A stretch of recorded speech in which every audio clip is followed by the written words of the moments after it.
The following is an episode of the Grassroots Freedom Initiative podcast. This episode is the audio from videos released on our YouTube and Rumble channels. There may be times in this episode when we refer to information displayed on the screen that is impossible to provide in podcast format. However, links to the video version of this episode, as well as links to sources mentioned in this episode, can be found in this episode's show notes. Now, the Grassroots Freedom Initiative podcast. Do you know how the legislative branch of Ohio's government is structured? If not, this video is for you. Let's dive in. Ohio's state government, like the U.S. government, has three branches. They are the executive branch, headed by the governor of Ohio, and 5 other statewide elected executives: the lieutenant governor, the secretary of state, the attorney general, the treasurer, and the auditor. The executive branch is responsible for enforcing Ohio's laws. Then there's the judicial branch, headed by the Chief Justice of the Ohio Supreme Court, which is responsible for interpreting Ohio's laws. And finally, the legislative branch, headed by the President of the Ohio Senate and the Speaker of Ohio's House of Representatives, which is responsible for making Ohio's laws. Today, I'd like to explain the legislative branch of Ohio's state government in more detail. The legislative branch of the Ohio government is called the Ohio General Assembly and is newly numbered every 2 years when a new General Assembly is sworn in and seated. The 2025-2026 General Assembly is Ohio's 136th and is thus called the 136th Ohio General Assembly. The Ohio General Assembly is comprised of 2 chambers, the Ohio Senate and the Ohio House of Representatives, often shortened to Ohio Senate and Ohio House, or just Senate and House. These are the deliberative bodies of Ohio's state government, meaning they debate, argue, and negotiate to make Ohio laws. The Ohio Senate and the Ohio House meet for every General Assembly at Ohio's state capitol, also called the State House, in downtown Columbus, Ohio. Don't confuse Ohio's Senate and House with those at the federal level in Washington, D.C.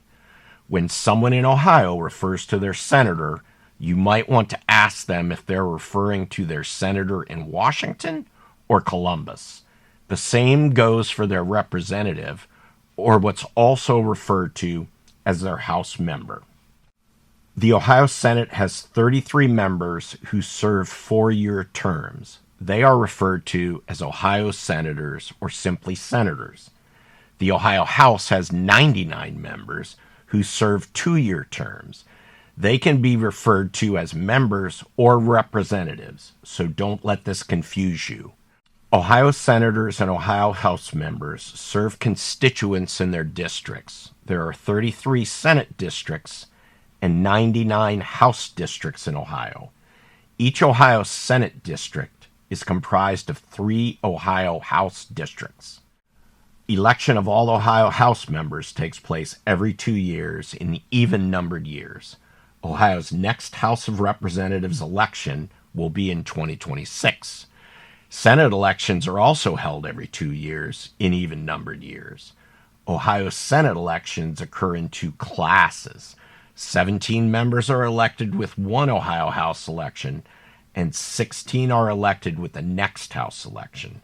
This system creates staggered terms for the Ohio Senate. Ohio has a form of term limits.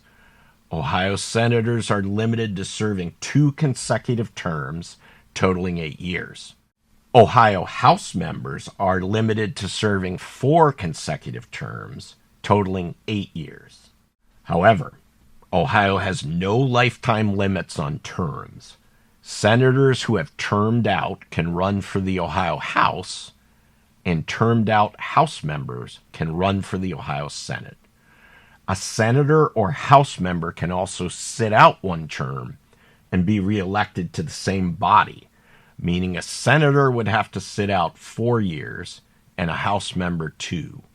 All of these situations happen quite frequently, which is why Ohio is known for its musical chairs or revolving door term limits. After watching this video, I hope you feel you're more informed about the legislative branch of Ohio's state government. Before we close, this content was developed by the Grassroots Freedom Initiative, or GFI for short. If you're not signed up for GFI's email and text lists, you can text the letters GFI to 66866 and follow the prompts to join us. You can also go to the website address shown on the screen and use the Join Us button in the upper right-hand corner of any page. We want to add your voice to the thousands of others across Ohio who are already part of our movement. Thank you for watching.